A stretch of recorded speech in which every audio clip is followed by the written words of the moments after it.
আমরা চলে যাবো এখন ঘটনায়। আমাদের সঙ্গে এই মুহূর্তে জয়েন করেছেন দিনার। আমরা দিনারের কাছে যাবো এবং তার কাছে একটা ঘটনা শুনবো।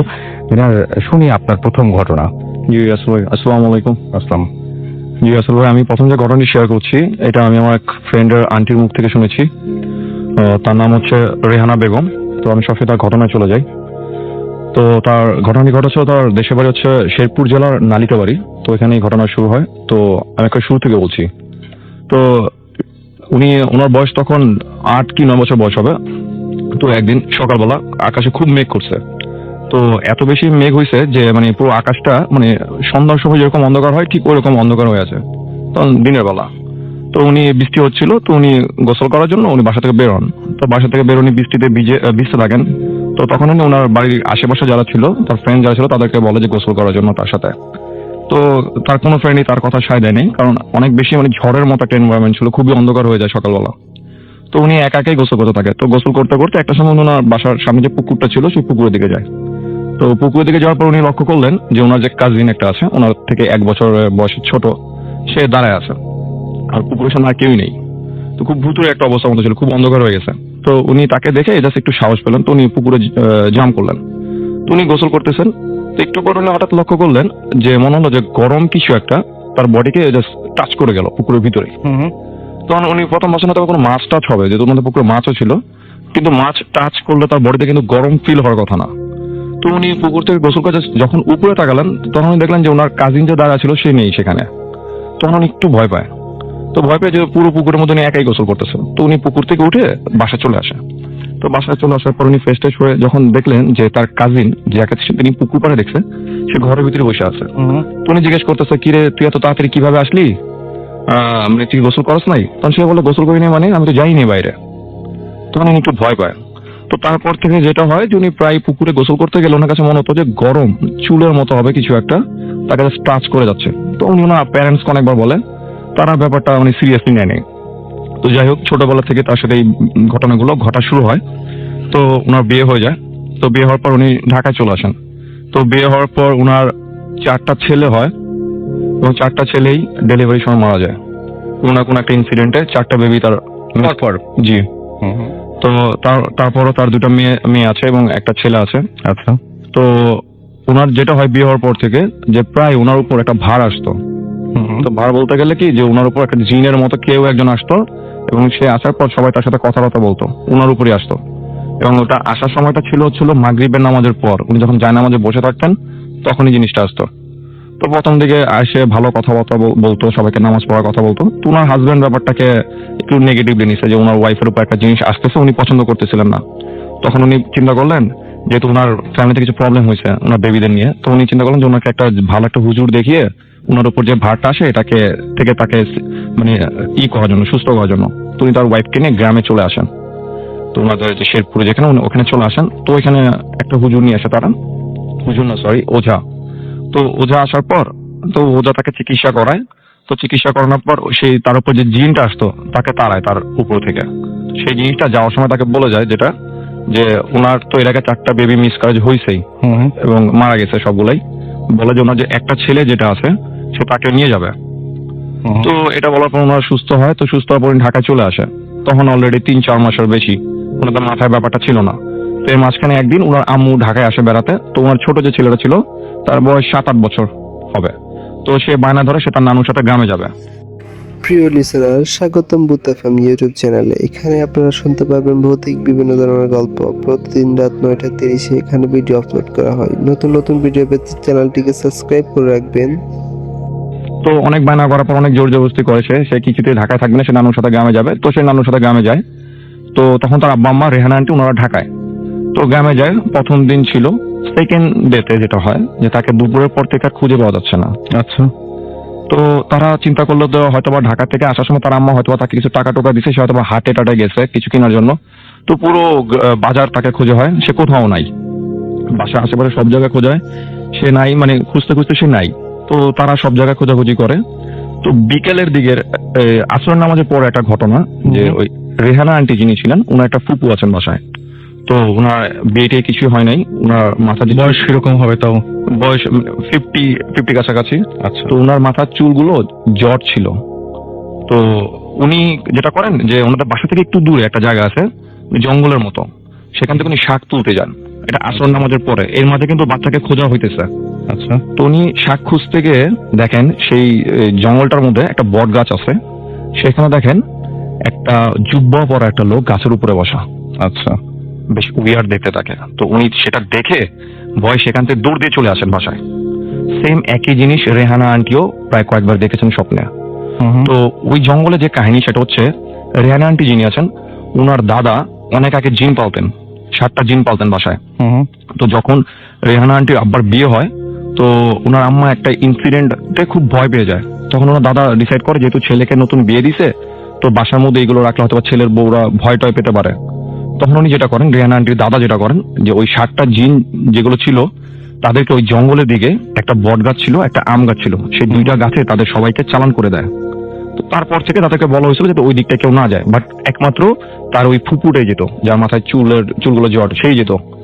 তো তো সেই জায়গা যখন চালান করে দেওয়া হয়, ওই জায়গাটা যার ছিল, ওই লোকটা সিদ্ধান্ত নেয় যে ওইখানে যে আম গাছটা ছিল সেই গাছটা কেটে ফেলবে কোন একটা কারণে। তো উনি গাছ কাটার জন্য লোক ঠিক করেন, বাট উনি স্বপ্ন দেখতেছেন কেউ একজন এসে ওনাকে নিষেধ করতেছে গাছটা কাটার জন্য। তখন ওনার তো গাছ কাটা দরকার ছিল, তো উনি একজন ওঝাকে ডাকেন। তো সে ওঝা এসে 3বার সে গাছের মধ্যে পানি ছিটা দেয় আর কি একটা জিনিস পরে ওরা জাস্ট ফু দিয়ে পানি ছিটা দেয়। তো সঙ্গে সঙ্গে রাসূল ভাই 7টা কাক মানে ওই গাছের উপর থেকেই উড়ে তার সামনে এসে বসে। তখন সেই ওঝা বলতেছে যে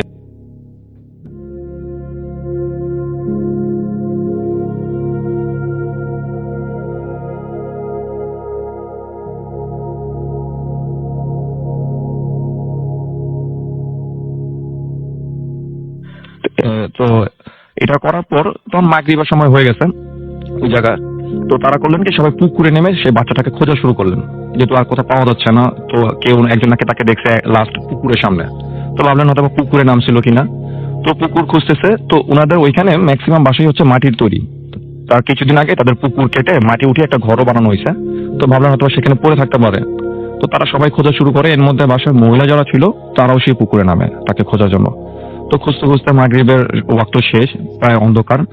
তখন তারা যেটা দেখলেন, মহিলারা খুঁজে পায় তাকে, যে সে পুকুরের তলদেশে একটা কর্নার সাইড দিয়ে একটা তলদেশ থেকে তার মাথাটা, তার বডির অর্ধেক পোর্শন হচ্ছে মাটির ভিতরে, মানে পুকুরের তলদেশে যে মাটি আছে সেটার ভিতরে তার বডির অর্ধেক পোর্শন, আর বাকি অর্ধেক পোর্শনটা হচ্ছিল সেই পুকুরের এই তলদেশের উপরে পানিতে।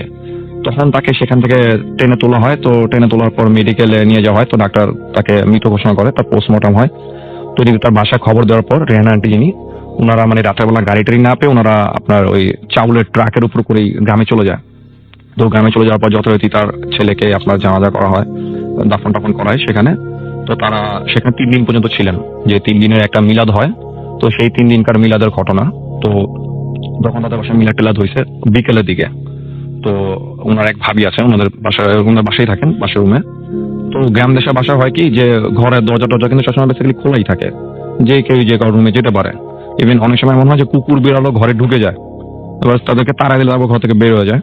তো তার ফুপু জাস্ট ওই জঙ্গলের ওই দিক দিয়ে, ওনাদের যাওয়াই নিষেধ ওইখানটায়। তো উনি কোন একটা কাজে পুকুরে কাজ করে জাস্ট উনি ওই দিক দিয়ে আসতেছিলেন বাসায়। তখন উনি যেটা দেখলেন যে ওনার সাথে একটা কুকুর ওনার ঘরের ভিতরে ঢুকলো। তো ওনারা এটা নর্মালি নিছেন, প্রায় ওনাদের ঘরে এরকম কুকুর বিড়াল ঢুকে। তো উনি জাস্ট এতটুকু মনে আছে ওনার ফুপুর, যে সেই কুকুরটা মনে হলো যে তার উপর লাফ দিল, তারপর উনি আর কিছু বলতে পারে না। তো বাকি সবাই যেটা শুনে, যে উনি গলা ধরে, নিজের গলা নিয়ে চাপ দিয়ে ধরে চিৎকার করতেছে খুব জোরে, মানে গঙ্গানির মতো যেরকম একটা শব্দ, সেরকম শব্দ করতেছে। তখন সবাই বাসার সবাই দৌড় দিয়ে আসছে, সে বাসায় অনেক লোকজন ছিল। তো তারা হয়তো বা গেস করতে, হয়তো প্রেশারের কারণে ঘাড়ে বা গলায় কোনো ব্যথা ট্যাথা হয়েছে, হয়তো বা এরকম কিছু। কিন্তু মুরব্বীরা বলে ফেলে যে না, ওকে হয়তো বা কোনো কিছু ধরছে, জিন ভূতে ধরছে, এরকম কিছু। তখন তারা বাসায় এক ওঝাকে খবর দেয় তাদের এলাকারই। তো সে আসার পর যেটা করে, সে ওই তার ফুপুকে নিয়ে আপনার বসে এক জায়গায়। তো বসার পর তাকে জিজ্ঞেস করে যে সে কে। তখন রাসেল ভাই সে যেটা পরিচয় দেয় যে সে হচ্ছে একটা জিন, যে জিনটাকে অনেক আগে রেহানা আন্টির দাদা পালতেন তাদের বাসায়, এবং একটা সময় তাদেরকে সেই বট গাছ এবং আম গাছে চালান দিয়ে দেয়। তো তারপর সে হচ্ছে অন্ধ, সে জিনটা অন্ধ ছিল। তো তাকে যখন আবার সেখান থেকে ছেড়ে দেওয়া হয়, তখন সে তাদের বাসায় এসে ভর করে। আর রেহানা আন্টি যিনি, যে ছোটবেলা পুকুরে গোসল করতে যান, উনি সেই ঠিক তখন থেকে রেহানা আন্টির সাথেই ছিলেন। এবং ওনার বেবি যেটা মারা গেছে পুকুরের মধ্যে, সেই বেবিকে সেই মারছে। তখন সে ওজা তাকে জিজ্ঞেস করে যে গ্রামে কিছুদিন আগে আরেকটা বাচ্চা মারা যায়, তখন সে জিজ্ঞেস করে যে ওকে কে মারছে। তখন সে বলে যে ওই বাচ্চারও মানে সিমটম একই রকম ছিল, সেও পুকুরে ডুবে মারা যায়। তখন সে যেটা বলে যে সেইও ওই বাচ্চাকে সেও মারছে। তো তারপর থেকে তারা যেটা করে যে তাদের বাসায় যে শিমুল গাছটা ছিল সেটা তারা কেটে ফেলে এবং তারা তারপর থেকে ঢাকায় চলে আসে। কিন্তু এখনো তাদের বাসায় এইরকম কিছু ঘটনা ঘটে। ওই জঙ্গলটা দিকে কিন্তু রাসূল ভাই এখনো তারা কেউ যায় না। এই ছিল রাসূল ভাইয়ের ঘটনা। অনেক ধন্যবাদ। আমি ভাবছি ছোট্ট ঘটনা শুনবো আবারও দিনের কাছে।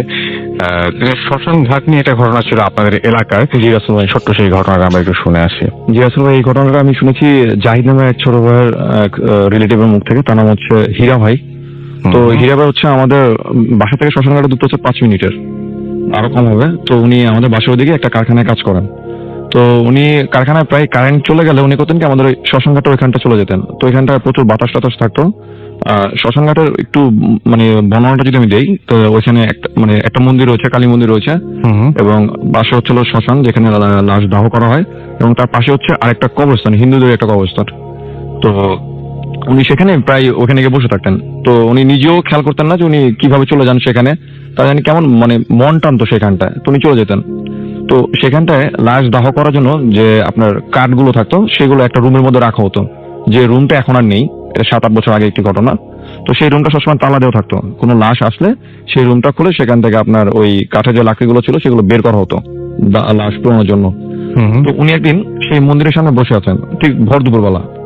তো উনি দেখতেছেন কি যে ওই যে রুমটা, ওইখান থেকে একটা লোক তাকে ডাকতেছে, ডেকে বলতেছে যে ভাই একটু এখানে আসেন, একটা মহিলার লাশ আছে, সেটা গোসল করাতে হবে। তো উনি প্রথমে খেয়াল করেন নাই। তো উনি আবারও সেই লোক তাকে ডাকতেছে যে ভাই একটু এখানে আসেন, একটা মহিলার লাশ গোসল করাতে হবে।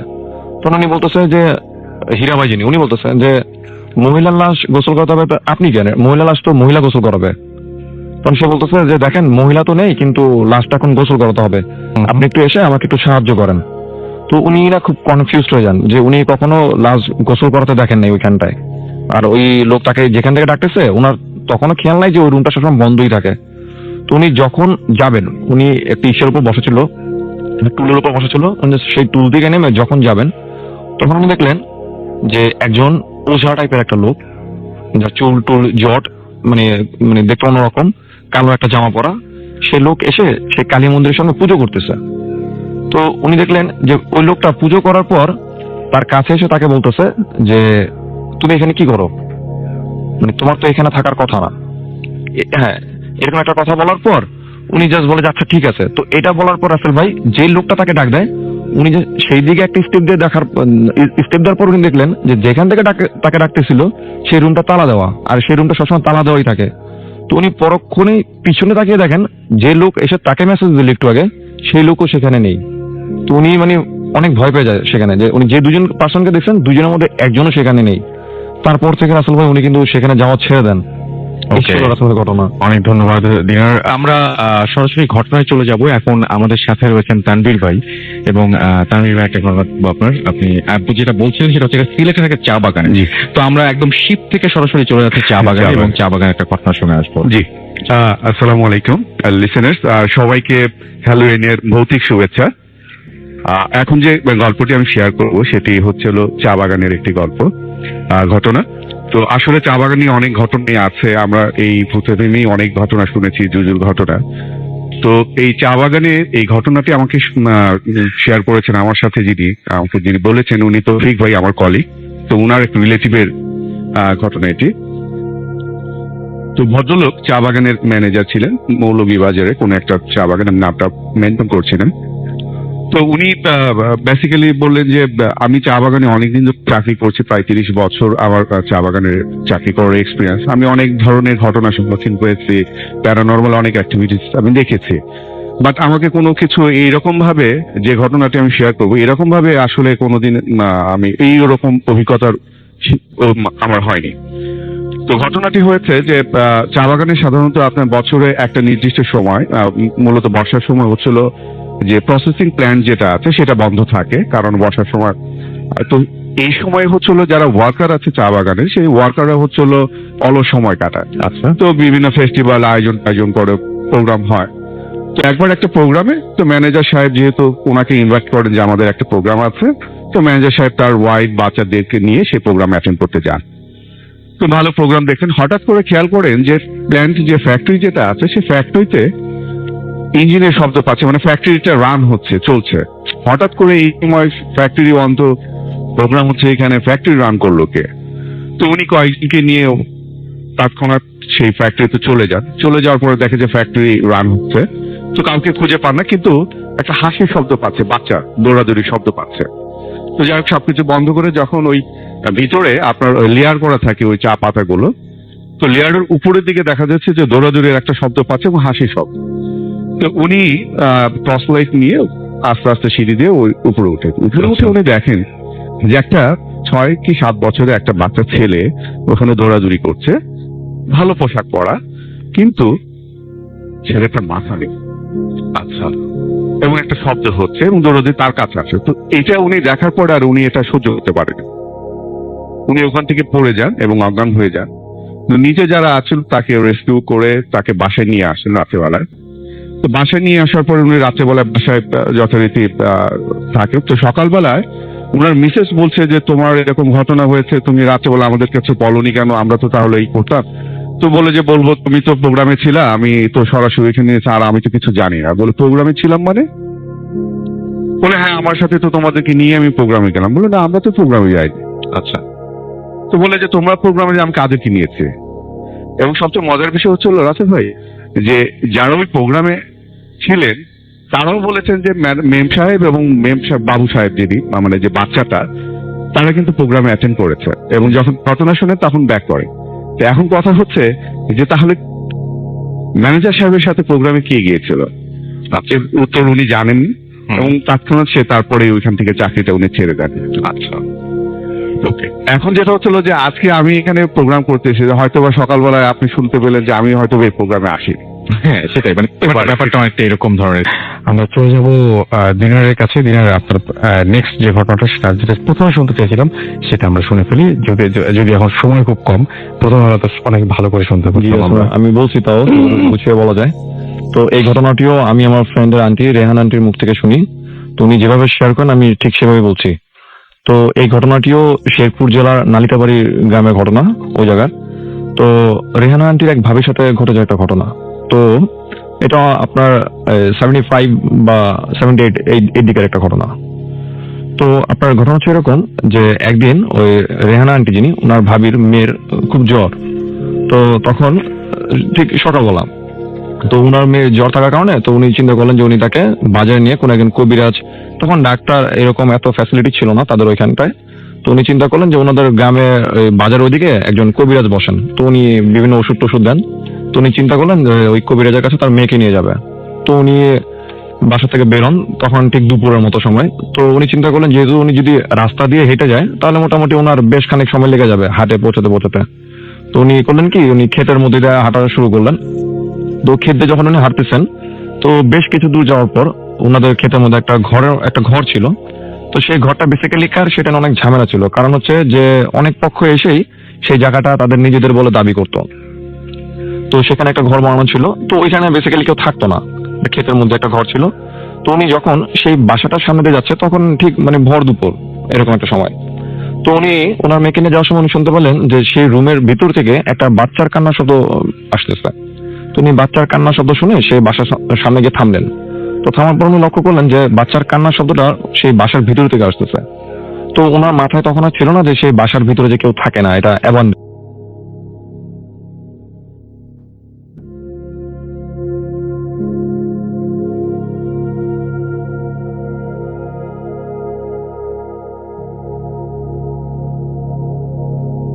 কিন্তু উনি জানতেন না যে বাসায় কেউ থাকে না, ওনার মাথায় ছিল না ব্যাপারটা।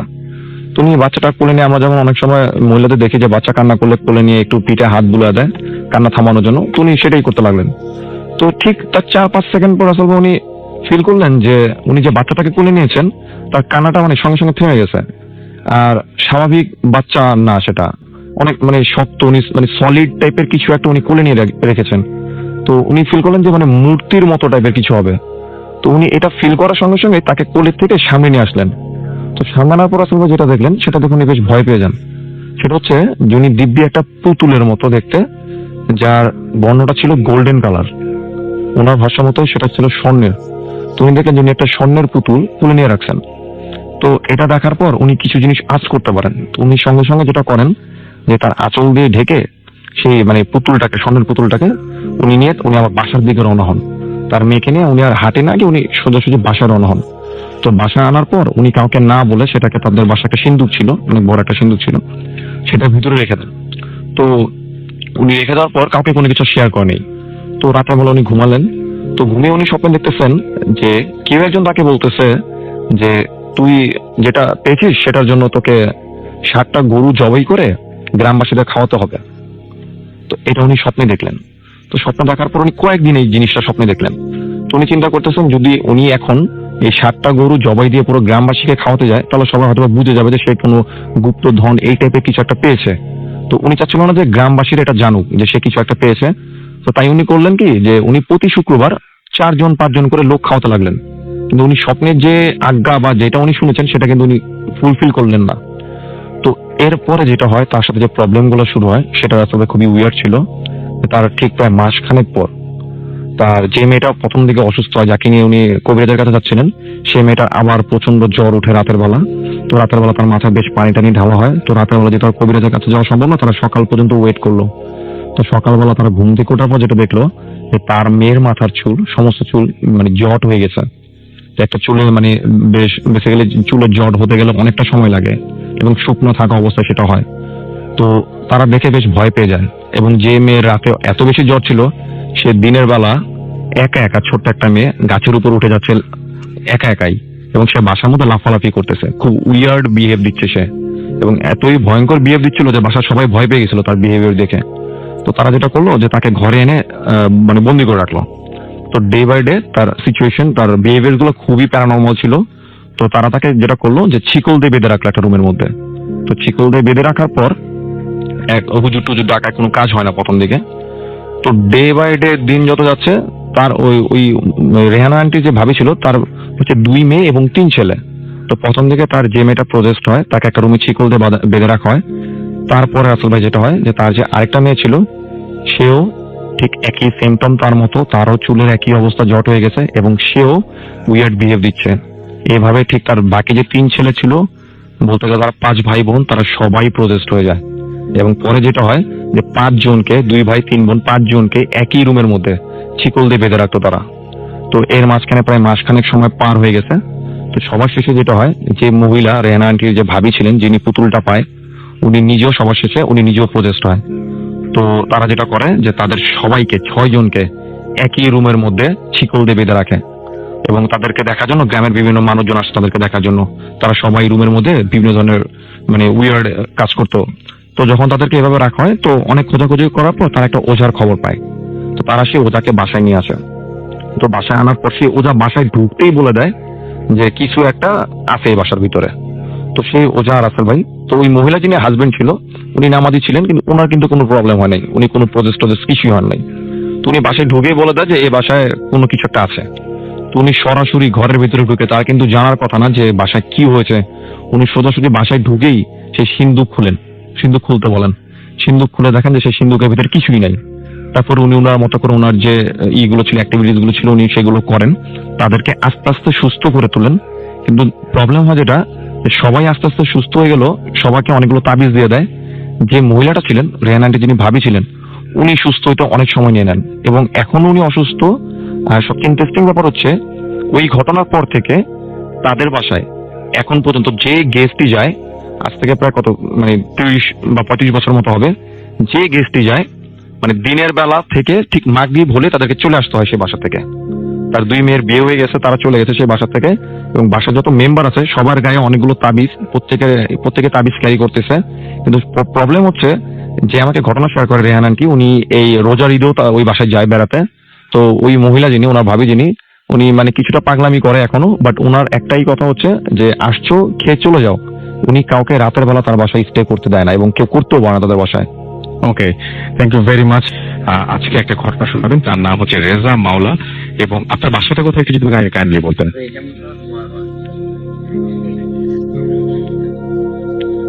আরেকবার মনে হয় বলতে হবে না, আমরা কি শুনতে পাচ্ছি ওনার কথা? আমরা কি শুনতে পাচ্ছি ওনার কথা? মনে হয় না।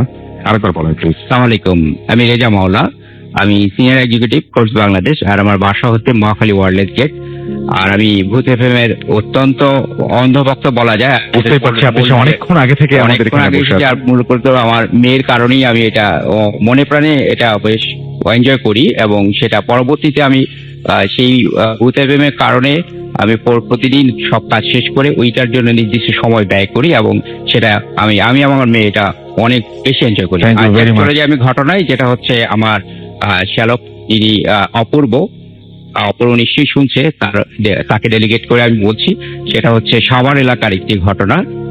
সাভার বাজার থেকে নামার পরে ডান দিকে একটা মাটির রাস্তা আছে, ও পরে এটা হচ্ছে একটা হিন্দু পাড়া বলে। সেটা আজ থেকে 5-6 বছর আগের ঘটনা। সেখানে বা রাস্তার পরে যে বাড়িটা ছিল, সে বাড়িটা হচ্ছে, যদি আমি বর্ণনা দিই,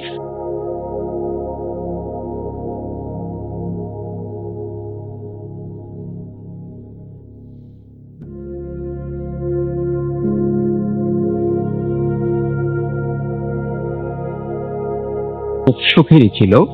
তো একটা হয়তো মধ্যবিত্ত পরিবার যেভাবে শুরু করে, প্রত্যন্ত অঞ্চলে ধরা যায় সাভার এরিয়া, আর আরো 5-6 বছর আগে। তো সেই পরিস্থিতি অনুযায়ী হাজবেন্ড যখন অফিসে যায়, স্বভাবতই ওয়াইফ তার বাড়িতেই থাকে। বাড়িতে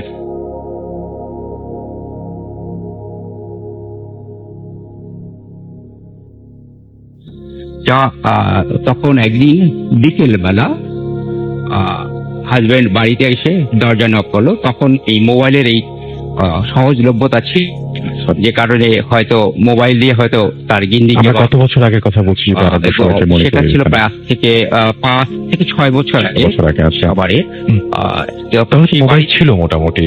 জি, মোবাইল ছিল, কিন্তু এত সহজলভ্য ছিল না। আচ্ছা। মানে যে পরিস্থিতি অনুযায়ী হয়তো মধ্যবিত্ত পরিবার একটা মোবাইল কিন্তু অনেক সময় অনেক বড় ব্যাপার হয়ে দাঁড়ায়। এখন যেটা সহজলভ্য, তো তখন এত সহজলভ্য ছিল না। তো এসে বাড়ি বারবার ওয়াইফকে নক করলো। তো হলো, মনে করলো তারা বউ বোধ হয়ে ঘুমিয়েছে। তারপর সে বাইরে চলে গেলো, অপেক্ষা করলো, আবার নক করলো, দরজা খুললো না। দরজা নক খোলার পর সে অনেকক্ষণ দরজা নক করলো। এক পর্যায়ে সে বাড়িওয়ালার সাহায্য নিল। বাড়িওয়ালা দোতলায় থাকে, বাড়িওয়ালা এসে কড়া নক করলো, দরজা খুললো না। এটা পুরোনো বাড়ি, এবং ভীমের মতো বেশ মোটা ইয়ে দিয়ে যেটা দরজার ইয়েটা লাগানো হয়। আগের দিনে যে বাড়ির দরজাগুলো থাকে, একটা বড় ধরনের একটা কাঠ থাকে, সেটা দিয়ে পেছনে যে লাগানো থাকে, ওরকম অবস্থা ছিল। অনেক নক করার পর খোলে না। তো এটা 3 তলার আশেপাশে তেমন বড় কোনো গাছ নেই যে দেখা যায় উঠি কি অবস্থা। এক পর্যায়ে বাড়িওয়ালা ওকে দরজা ভাঙার ব্যবস্থা করলো।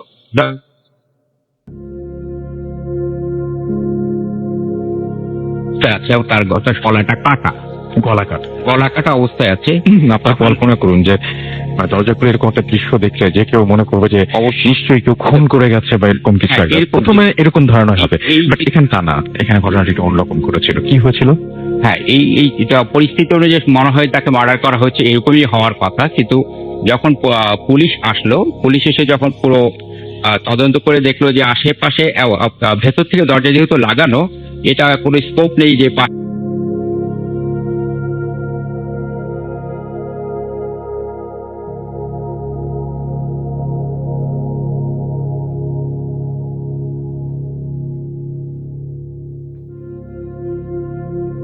হয়তো ফ্যান বা অন্য কিছু বিষ পানি মানুষ আত্মহত্যা করতে পারে। পরবর্তীতে আর পুলিশ ওই হাজব্যান্ডকে যখন অ্যারেস্ট করেছিল, করার পরে কোনো প্রতিক্রিয়া না পাওয়ার পর বাড়িওয়ালার উপর ইয়ের কারণে সবাই বুঝলো যে এটা হচ্ছে আসলেই অস্বাভাবিক মৃত্যু। তারপর ওই হাজব্যান্ড এই বাসা ছেড়ে চলে যায়। চলে যাওয়ার পর যথারীতি জীবন যেভাবে চলে, ওভাবেই পরিস্থিতি অনুযায়ী আসলো হচ্ছে নতুন ভাড়াটিয়া। নতুন ভাড়াটিয়া আসার পর তারা দেখলো যে তাদের গা যেন কেন ছমছম পরিস্থিতি, কেমন যেন নিরিবিলি একা একা লাগে। তাদের পরিবারও ছিল হাজব্যান্ড ওয়াইফ এরিয়াতে, তো একা একা বোধ করে। তখন তারা শুনলো যে এই বাসায় একটা অপমৃত্যু হয়েছে। সেই অপমৃত্যু হওয়ার কারণে তারা চিন্তা করলে দেখলো যে এখানে তো ভয় ভয় লাগে, একটু গাছগাছালি আর একটু পুরোনো বাড়ি, এটা আমরা থাকবো না। তো প্রথম ভাড়াটিয়া চলে গেল। প্রথম ভাড়াটিয়া চলে যাওয়ার পর পরবর্তীতে আরো একটা ভাড়াটিয়া আসলো। তারা যথারীতি পরিবারের সদস্য সংখ্যা বেশি ছিল, এবং তাদের একটা 2.5 বছরে বা 3 বছরে এরকম ভাবে একটা বাচ্চা ছিল, এর চেয়ে বড় একটা বাচ্চা ছিল, তার শাশুড়ি ছিল এবং মোটামুটি একটা বড় পরিবার ছিল। থাকার পরে তারা দেখলো যে তারা ওই পূর্বের ঘটনাটা এত করে নাই, মানে ওইভাবে তারা নেয়নি। এটা হতেই পারে, একটা বাড়িতে এরকম দুর্ঘটনা ঘটতেই পারে। তো একটা পর্যায়ে দেখলো যে তারাও একটা অস্বাভাবিক পরিস্থিতির সম্মুখীন হলো, যেটা হচ্ছে যে তাদের বাচ্চাকে মাঝে মাঝে খুঁজে পাওয়া যেত না। খুঁজে পাওয়া যাবে না, তখন সব জায়গায় খোঁজা হতো, বাইরে, বাড়িওয়ালার ওখানে, নিচে ব্যাচেলারদের ওখানে, সবকিছু খোঁজার পর নিজের খাটের নিচ, আলমারি, ইভেন কি ওয়ার্ডরোবের যে একটা ডালা থাকে তার ভেতরে উকি দিয়ে দেখা হতো সে দুষ্টুমি করে লুকিয়ে আছে কিনা। দেখা যেত না, সেখানেও তাকে পাওয়া যাচ্ছে। পরের ভাড়াটিয়ার কথা আমরা বলছি। হ্যাঁ, এরপর দ্বিতীয় ভাড়াটিয়ার কথা আমরা বলছি, মানে দ্বিতীয় হওয়ার পর তখন তারা দেখলো যে হঠাৎ করে দেখে যে সে বাচ্চাটা সুন্দরভাবে খাটের নিচে বালিশ নিয়ে ঘুমিয়ে আছে। তাহলে এতক্ষণ খোঁজা হওয়ার পর এতক্ষণ ওই জায়গাগুলো নিশ্চয়ই খুঁজেছে, মানে খাটের নিচেও খুঁজেছে, তখন ছিল না, সেখানে ছিল না। এই অস্বাভাবিক এটা তারা ভেবে নিল যে হয়তো তাদের মনের ভুলে হয়তো নিচে খোঁজা হয়নি, কিন্তু তারা সবাই খুঁজেছে, সারা কনফিডেন্স ছিল। এই ঘটনার কয়েকদিন পর আবার দেখা গেল ওই শিশুটাকে পাওয়া যাচ্ছে না। আচ্ছা, সেই একই পদ্ধতি এবার তো তন্ন তন্ন করে পুরো এলাকায়, পুরো বাসা, সব জায়গায় খোঁজা হলো, কারণ বাসার চলে যাবে তার কোনো স্কোপ নেই। বাথরুম ধরে ধরে ছোট বাবুকে তারা হন্যে খুঁজলো, তারপর তাকে আবার পাওয়া গেল। যদিও এখানে একবার খোঁজা হয়েছিল, ওয়ার্ডরোবে যে ডালাটা থাকে যার ভিতরে হ্যাঙ্গারে শার্ট ঝোল করে ঘুমিয়ে আছে। আমরা স্কুল যায়নি অবস্থায়, 2.5 বছর বা 3 বছর হবে, সে কিছুই বলতে পারে না, ঘুমন্ত অবস্থায় তাকে পাওয়া গেল। তখন তার যারা সিদ্ধান্ত নিলে এই বাড়িটা তারা থাকবে না, বাড়িওয়ালাকে বলে এই বাড়িটা ছেড়ে তারা চলে গেল। চলে যাওয়ার পর বাড়িওয়ালা পরপর 2বার এই ঘটনা হলো। হওয়ার পর বাড়িওয়ালা সিদ্ধান্ত নিল এটা আমার উনি আরো ঠিক করবে বা করবে। সিদ্ধান্ত নেওয়ার পর বাড়িওয়ালা এটার ভিতরে একটা বাইরে দিয়ে একটা তালা মেরে দিল। তালা মেরে দেওয়ার পর সে সিদ্ধান্ত নিল এটা পরিষ্কার পরিচ্ছন্ন করে কারো নতুন করে ভাড়াটিয়াকে ভাড়া দেবে, নতুন ভাড়াটিয়া দেবে। তো এটা মোটামুটি এলাকাতে জানা হয়ে গেল এই বাড়িতে অস্বাভাবিকতা রয়েছে। তারপর বাড়িওয়ালা একদিন চিন্তা করে দেখলো না, আচ্ছা বাড়িটা সংস্কার করার জন্য খোলা দরকার। তালা খুলতে গিয়ে বাড়িওয়ালা পড়লো এক বিব্রতকর অবস্থায়। দেখি কি ভেতর দিয়ে লক করা, যে অবস্থায় ওই আমরা প্রথম ভাড়াটিয়ার অবস্থা দেখলাম যে তার স্ত্রীকে যেভাবে যে পরিস্থিতি পড়ে থাকতে দেখা গেল, মানে গলা কাটা অবস্থায় ভেতর দিয়ে লাগানো ছিল। এখানে ভেতরে দরজাটা লাগানো ছিল কিন্তু কোনো মানুষ ছিল না, যে কারণে উনি বুঝতে পারলো না কোন দিক দিয়ে এসে এই দরজাটা লক করা হলো। মানে এমন ভাবে একটা লম্বা কাঠের থাকে, পুরোনো বাড়িতে একটা কাঠের থাকে, আর ওইটা ভীমের উপরে ওইটা রেখে দরজাটা লাগানো হয়। ওই ভেতর দিয়ে এটা লাগালো কে? যখন বাড়িওয়ালা সিদ্ধান্ত নিলে এই বাড়ি উনি আর রাখবে না, উনি এটা ভেঙে ফেলেছেন। পরবর্তীতে সেটা নতুন বাড়ি উঠেছে, আর এই পরিস্থিতি থেকে এলাকার মানুষও মুক্ত হয়েছে। সেই পরিস্থিতি এখন ওই গল্প ওই সাভার এরিয়াতে আছে। ধন্যবাদ, এই ছিল আমার হচ্ছে কাহিনী। আচ্ছা, ওকে, থ্যাংক ইউ সো মাচ। আমি চলে যাব এখন এই মুহূর্তে বাবু ভাইয়ের কাছে, এবং তার কাছে আমরা একটা ঘটনা শুনবো। এবং তিনি বলছিলেন যে আজকে এই ঘটনাটা অনেক ভয়ঙ্কর, আশা করছি ঘটনাটা অনেক ভয়ঙ্কর হবে। চলুন শুনে আসি আমরা ঘটনাটি। হ্যালো রাসেল ভাই এন্ড হ্যালো লিসেনার্স, আমি আহমেদ বাবু বলছি। এই কাহিনীটা রাসেল ভাই পুরান ঢাকার কাহিনী। এটা আমাকে জয় বলছে, এটা আপনার সদরঘাটের কাছাকাছি কোনো একটা এলাকার। তো ওই বাসাটার কাহিনী হচ্ছে যে জয়রা আজ থেকে অনেক আগে, দ্যাটস মিন লাইক স্বাধীনতার সময় আর কি বাসায় মুভ করেন। তো তখন ওর বাবা মা অনেক ইয়াং। তো যখন ওই বাসাটাতে মুভ করেন, বাসাটা আপনার ছিল হচ্ছে আপনার 3 তলা বাড়ি, পুরানো আমলের, এবং আপনার বেশ নড়বড়ে সিচুয়েশন বাড়িটা দেখে বোঝা যায়। এবং তাদের যে নিচ তলায় যে থাকার যে জায়গাটা, পেছনের অংশে যাওয়া নিষেধ ছিল ওদের বাসার। ওর বাবাকে বলে দিয়েছিলেন যিনি এই বাড়ি ভাড়া দেয় যে আপনি নিজের পেছনের অংশটা যাবেন না, কারণ এই বাসাটা যার ছিল এটা ছিল তার পূজা ঘর, তিনি এখানে পূজা করতেন।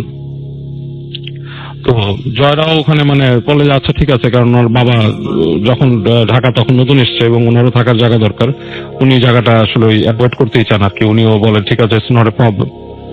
তো ওই বাসায় যখন মুভ করে যান, প্রথম ওনারা বাড়িটা আপনার ধোয়া মোছা করে পরিষ্কার করেন এবং থাকেন। দেখা যায় বাড়িটা অনেকদিন অব্যবহৃত অবস্থায় ছিল।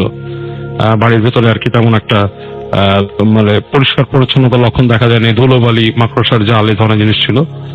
তো যেটা হয়, প্রথম দিন জয়ের আম্মা যেটা দেখেন, একদিন রাত্রেবেলা ওনারা মানে ঘুমিয়ে আছেন ফার্স্ট রাইট, এবং ওখানকার যে ফার্নিচার, ওখানে যে বাসার ভিতরে ফার্নিচারও কিন্তু ওখানে ফল্ট ছিল, ওটা আপনার ওদের নিতে হয়নি আর কি। ওই বাসার ডিফল্ট কিছু ফার্নিচার ছিল বেশ পুরোনো আমলের, এবং খাটগুলো দেখে বোঝা যাচ্ছে যে জমিদারি আমলের খাট টাইপের আর কি।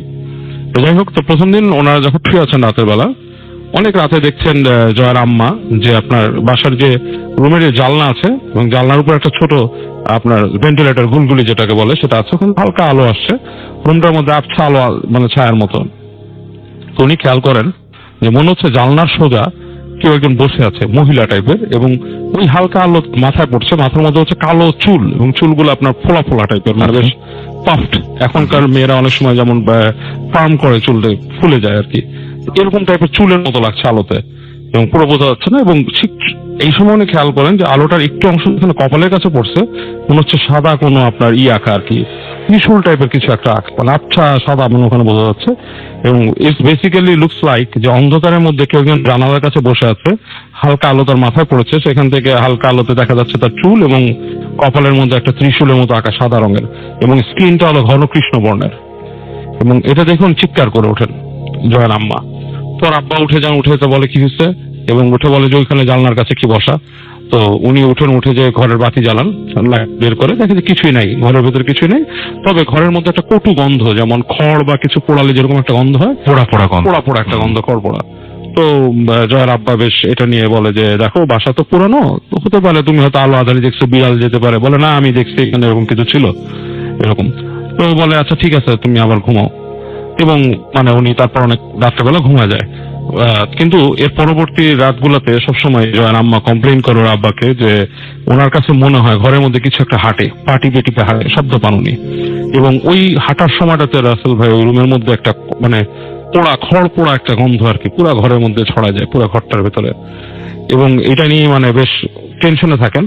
এবং জয়ের ওরা হচ্ছে ফ্যামিলিগতভাবে আর কি হিন্দু ফ্যামিলি, তো ওরা মানে চিন্তা করে যে আমরা এখানে কিছু আমাদের পূজা মানে বা কিছু প্রার্থনা ওদের আছে, সেগুলো করলে মনে হয় ভালো হয়। তো একজন ওর পরিচিত একজন ওনাদের একজন সাধু টাইপের আছেন আর কি, মানে পুরোহিত টাইপের, তাকে নিয়ে আসেন বাসায়। এনে জয়ের আব্বা বলেন যে দেখেন আমাদের বাসায় এরকম এসছি, এই বাসাটা উঠছি, এই বাসাটা, এবং আমার ওয়াইফ ভয় পায় প্রতিদিন, প্রত্যেক দিনই হয় প্রতিদিন রাতেই ভয় পায়। ওর মনে হয় কেউ জানি হাঁটে, এবং কেউ জানি, এবং ওনাদের বিশ্বাস অনুযায়ী যে ওখানে কোনো অশুভ আত্মা বাস করে, এটা মানে তাদের ভেতরে একটা ধারণা আছে। তো পুরোহিত বলে আচ্ছা তাহলে তোমরা কাজ করো, তোমরা চলে যাও ঘর থেকে, কোথাও ঘুরে আসো, আমি দেখছি। তো বলে পুরোহিত একা ওই বাসা থেকে যায়। এবং দেখা যাচ্ছে ওদেরকে যে সময় আসতে বলতো সন্ধ্যার সময়, তো ওরা যখন আসে দেখে ধূপের গন্ধ, সারা বাড়িতে ধূপের গন্ধ, ধূপে ধোঁয়া হয়ে আছে। তা আসে সে পুরোহিত দেখা যায় ঝিম, তার চোখ দুটো লাল। সে বলতে থাকে যে দেখো তোমরা তো আছো এই বাসায়, থাকতে পারো, তবে এখানে তোমরা কিছু জিনিসপত্র মেনে চলবা। এই বাসায় যে থাকতো সে কোনো একটা মানে মানে রিচুয়াল করতো বা পূজা পার্বণ করতো, যেটা হয়তো তোমরা কন্টিনিউ করতে পারো না, তোমাদের পর্যায়ে পড়ে না। হ্যাঁ, এটা করতে হলে ব্রাহ্মণ হওয়া লাগবে, তোমরা ব্রাহ্মণ না, এবং তোমরা এখানে ওখানে এই জন্যই সমস্যাটা হচ্ছে তোমাদের। যেহেতু তোমরা ব্রাহ্মণ না, তোমরা ওই রিচুয়ালটাও করতে পারবে না, তোমরা এখানে থাকো, কিন্তু এই যে তোমাদেরকে যে মালিক বলেছিল বাসার পিছনে যাবা না, অবশ্যই তোমরা পিছনে যাবা না। এবং এই কথাটা শোনার পরে এখন জয়ের আম্মা কিন্তু এই বাসার পেছনে যাওয়ার ব্যাপারটা সম্বন্ধে জানতো না। এটা হচ্ছে জয়ের আব্বার বলা আর কি। আচ্ছা, তো যেটা হয়, কথাগুলো শুনে ওনারা একটু টেনশনে পড়ে, কিসে পড়লাম। ওনাদের আবার এই বিলিফ সিস্টেমের মধ্যে কিছু ব্যাপার আছে যে মানে মানে ব্রাহ্মণ হচ্ছে একটা শুদ্ধ, মানে তাদের ব্যাপার আছে, অনেক কিছু আছে যেটা নাকি অনেকে করতে পারে না, এরকম ব্যাপার। যাই হোক, তো থেকে যায়। দিনের বেলা বাইরে গিয়েছে জয়ের আব্বা, জয়ের আম্মা ঠিক তখন মানে সন্ধ্যা চলে আসতেছে, বিকাল হচ্ছে। এই সময় উনি সব দরজা দিয়ে, আসলে ওই জায়গাটা ওই দরজা দিয়ে খুট খুট খুট খুট শব্দ হচ্ছে। তো উনি পরে কি ওই আপনার ওই সেখানে কি আবার এখানে আমাকে যেতেও মানা করছে। তো উনি ভয় এবং দিনের আলো যেহেতু আছে, উনি করে কি দরজাটা খুলে ফেলে। ওখানটা শেকল দেওয়া ছিল, শেকল দিয়ে আটকানো ছিল, তালা মারা না। আচ্ছা, তালাটা খুলে ফেলে, দেখে রুমের মধ্যে আস্তে করে আলো, মানে হালকা আলো ঢুকছে, এবং একটা ভ্যাপসা গন্ধ নাকে আসে। এবং উনি যখন রুমে ঢুকে তখন দেখে ওই যে আপনার এই খড় পোড়া গন্ধটা প্রকট ভাবে ওনার নাকে আসে। এবং উনি ঢোকার পাওয়া গিয়েছিল বেহুশ অবস্থায়। আচ্ছা, হ্যাঁ, তো উনি যেটা বলেছে, মানে ওনার হুঁশ ফেরার পর যেটা বলে উনি সবাইকে, যে উনি নাকি রুমের ভেতরে ঢোকার পরে যেটা দেখছিল, যখন একটা ছোট বেদি আছে,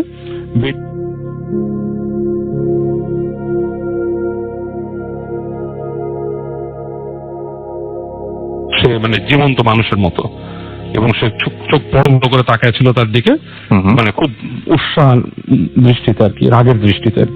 এবং এটা দেখে সে প্রচন্ড মানে ভয় পেয়ে সে মানে সেন্সলেস হয়ে যায়। যাই হোক, এটা ওনাকে ওই জয়ের আব্বা যখন বাসায় আসে তার ওয়াইফকে সে পায় ওই গেটের খোলা অবস্থায়, পায় ওখানে পড়ে থাকা অবস্থায়। তো সে রাত্রে উঠায় সে দেখে যে ওখানে একটা মূর্তি আছে, একটা ছোট বেদি আছে, বেদির উপর একটা মূর্তি, একটা কালী মূর্তি, but which is not actually যেটা নাকি কনভেনশনাল কালী মূর্তি থাকে সেটা না, আচ্ছা একটু ডিফারেন্ট টাইপের, এবং কোন একটা পাথর টাথর দিয়ে তৈরি করা, বলে ডিফারেন্ট টাইপের একটা কালী মূর্তি। এবং আশ্চর্য ব্যাপার যে ওই কালী মূর্তির কপালের মধ্যে ওরকম একটা ত্রিশূল আঁকা আছে সাদা রঙের। আচ্ছা ওকে। যাই হোক, তো এই জিনিসটা দেখার পরে উনি খুব টেনসড হয় এবং উনি তার মায়ের থেকে পরে শুনে জয়ের মুখ থেকে। তো তখন সে মনে করে, তার মাথায় ধারণা আসে যে এটা তো স্বাভাবিক হতেই পারে, বিকালবেলা সে একলা বাসায় ছিল, তাকে মানা করা হয়েছে বাসার পিছনে যেতে, এবং সে বাসায় গেছে, ভয় নিয়ে গেছে, দরজা খুলছে, তার কাছে মূর্তিটা দেখে মনে হচ্ছে জীবন্তটা স্বাভাবিক হতে পারে, সেরকম একটা এরকম ধারণা যে কারোরই হবে, এবং হ্যাঁ যে কেউ এই ধরনের কথা প্রথমে দেখে তাই মনে করে। রাইট রাইট, সেটা মনে করে সে মনে করে যে থাক আমরা এখানে এই রুমটাতে থাকবোই না, আমরা ওই পিছনের দিকে রুমে চলে যাই। তো ওই আরেকটা রুম মানে ওই সামনের দিকে রুমে, তো সামনের দিকে রুমের যেটা ছিল রাসেল ভাই, ওপরে আপনার একটা চাতাল টাইপের ছিল, সেখানে উঠে জিনিসপত্র রাখা যেত, ঠিক আছে, মানে কিছু জিনিসপত্র রাখতো মানুষ এরকম। ওই জায়গায় চাতালে আর ওরা কোনো জিনিসপত্র রাখে না, ওরা সামনের রুমে এসে থাকছে। তো ওখানে যেদিন উঠলো, মুভ করে গেল, তো ওই দিন রাতের বেলা ঘুমাচ্ছে, রাতে হঠাৎ করে জয়ের আব্বা শব্দ শুনতেছে, মচ মচ করতেছে কেউ উপরে ওই চাতালের উপরে। তো উনি ভাবছে কোনো বেড়াল টেড়াল ঢুকছে বা সামথিং লাইক দ্যাট, উনি কিছুক্ষণ ইগনোর করছে। পরবর্তীতে ওনার মনে হচ্ছে যে পায়ের শব্দটা খুব মানে মানুষ যেভাবে পাড়া দিলে যেরকম শব্দ হয় ঠিক জাস্ট লাইক দ্যাট, এবং ওইভাবে শব্দ মানে একটা রিদমিক ভাবে এই মাথা ওই মাথা যাচ্ছে, এবং সেই ওই যে খড়ের গন্ধ চলে আসছে ওখানে, এবং উনি মানে মনে হচ্ছে যে কেমন জানি মানুষের নিঃশ্বাস শোনা, নিঃশ্বাস পড়া শব্দ এরকম শুনতেছে। তো উনি এক পর্যায়ে করে কি, উনি উঠে যায় ওই চাতালে ওঠার সিঁড়িটার কাছে যায়। সিঁড়িটার কাছে যখন যায় তখন উনি হঠাৎ করে দেখে সিঁড়ির মধ্যে একটা পা পড়ে, পাটা হচ্ছে কালো রঙের কুচকুচো, এবং তারপরে দেখে একটা চুলের গোছা নামে, তার সাথে একটা চোখ, এবং যে চুলের গোছা এবং চোখ নামছে, চুলের গোছা এবং চোখ একসঙ্গে নামছে। আচ্ছা ওকে। এবং মানে মাথা নিচু করে লাইক কেউ যদি উকি দেয়, মানে চুল ছেড়ে দিয়ে উকি দেয় যেভাবে, বুঝতে পেরেছি, হ্যাঁ সেভাবে। ভয়ঙ্কর দুটোই ব্যাপার। হচ্ছে আপনার পুরো কালো কৃষ্ণ বর্ণের, এবং সেই ওই যে কালী মূর্তি সে দেখেছিল জাস্ট লাইক দ্যাট। এবং উনি দেখে উনি প্রচন্ড একটা শখে চিৎকার করে ওঠেন, চিৎকার করে জয়ের আম্মা উঠে যায়, উনি আসেন, উনি লাফ দিয়ে এসে কি হয়েছে দেখে যে কেউ নাই ওখানে, কিছুই নাই, নাথিং ইজ দেয়ার। ওনারা উঠে ওখানে বাতি জ্বালান, সারা রাত আর ওখানে ওনারা এই করেন না। পরদিন সকালে মানে ওনার পরিচিত মানুষের সাথে যোগাযোগ করেন, যার কাছ থেকে বাসা নিয়েছিল তার সাথে যোগাযোগ করেন। সে বলে তোমাদেরকে আমার থাকতে দেওয়া ভুল হয়েছে এখানে, আসলে তোমাদের এখানে এক্সেপ্ট হচ্ছে না, তোমরা এখান থেকে চলে যাও। তোরা আসছে দিলে ওখান থেকে পরে ওনারা চলে যান। তো এটাই হচ্ছিল ঘটনা রাসূল। শেষ পর্যন্ত ভিডিওটি দেখার জন্য আপনাকে আন্তরিকভাবে ধন্যবাদ। আমরা প্রতিদিন রাত 9:30 এখানে ভিডিও আপলোড করে থাকি। প্রতিদিন নতুন নতুন ভিডিও পেতে চ্যানেলটিকে সাবস্ক্রাইব করে রাখবেন। দেখা হবে অন্য কোনো দিন অন্য কোনো নতুন ভিডিও নিয়ে। আর আপনাদের জীবনে ঘটে যাওয়া কোনো কাহিনী যদি শেয়ার করতে চান তাহলে আমাদের হোয়াটসঅ্যাপে যোগাযোগ করতে পারেন।